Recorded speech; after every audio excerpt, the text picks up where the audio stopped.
Study Session 8, Distribution of Resources. Introduction.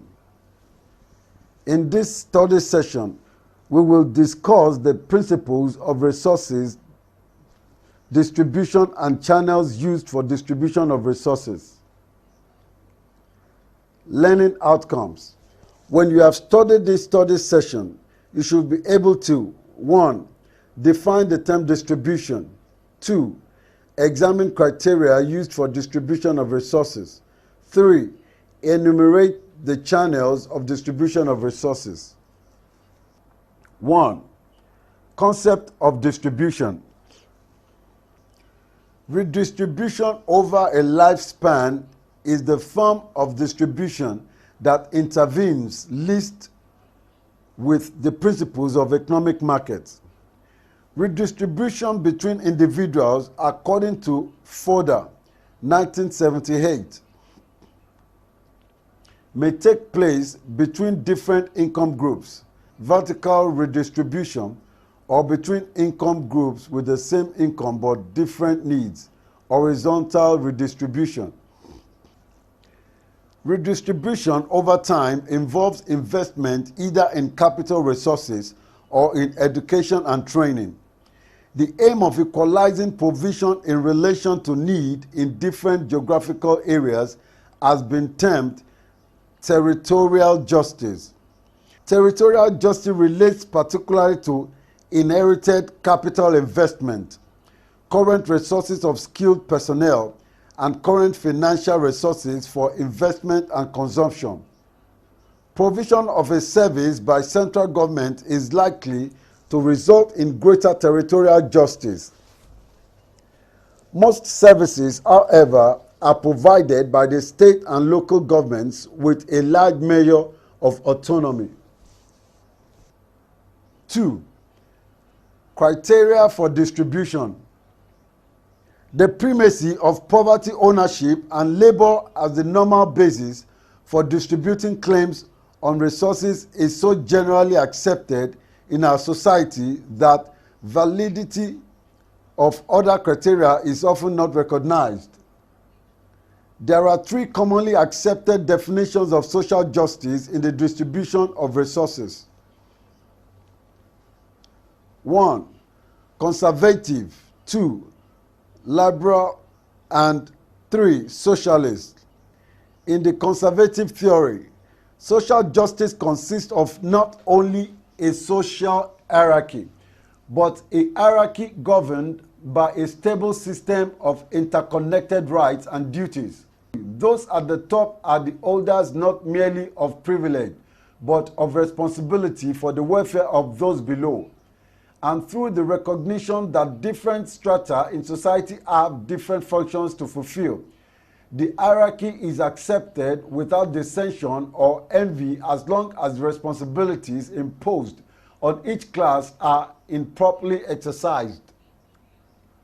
In the liberal theory, by contrast, there is also a hierarchy, but this hierarchy is only legitimate if it has been arrived at from a position of initial equality.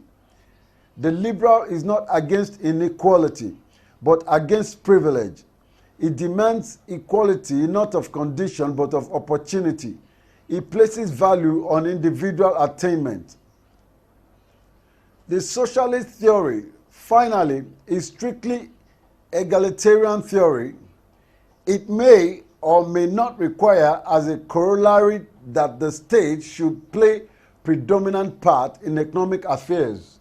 This is really only a means to an end, the maximum of social equality in any and all its aspects. Fodor, 1978. However, in our present economic system, distribution of property is influenced as much by status through inheritance as by economic merit. Acceptance of differentials established by tradition forms the basis for the position of status, while merit is recognized in promotion within a career structure. 3. Channels of distribution. Apart from the various institutions of the economic market, There are several other channels that are traditionally used for the distribution of resources. They include the family or household, the local community or neighborhood, mutual benefit associations and philanthropic organizations. The religious bodies are also important, displaying at different times the characteristics of each of the last three types of institutions. They serve the needs of their own members. They act as philanthropic organizations serving others in need, and they often act as a central forum for the concern of the local community.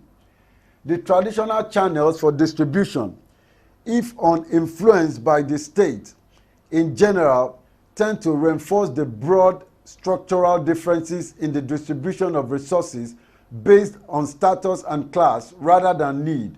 This can be seen most clearly in the economic market and the family for rather different reasons. Where social services such as medical treatment, insurance, and housing are purchased in the economic market, it is obvious that distribution will tend to be highly correlated with the distribution of monetary income and wealth. When they are provided by an employer as part of the system of remuneration, provision also tends to be more generous for those who are more highly paid. For examples, employers' pension schemes are generally proportionate to earnings. Many other types of provision in kind through employment also tend to follow a hierarchical pattern. Example, subsidizing of cars through mileage allowances, payment during sickness and entertainment allowances. Where housing is provided under the terms of employment, the quality tends to be related to the style of life considered appropriate to a particular rank.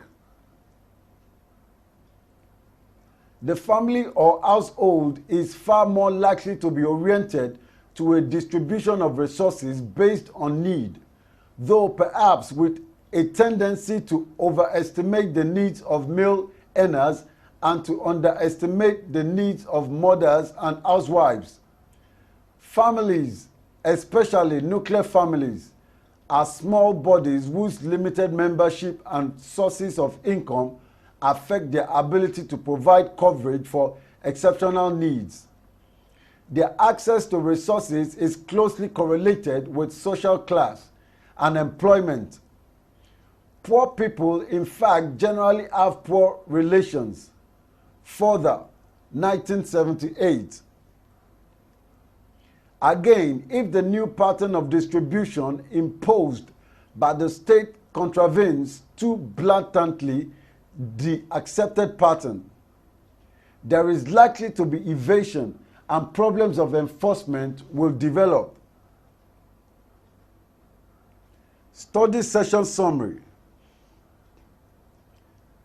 In this study session, we discussed that there are different principles for distribution of resources.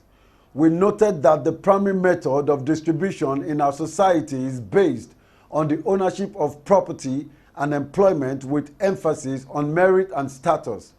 We highlighted other channels of distribution of resources to include economic market, the family or household, local community or neighborhood and religious bodies.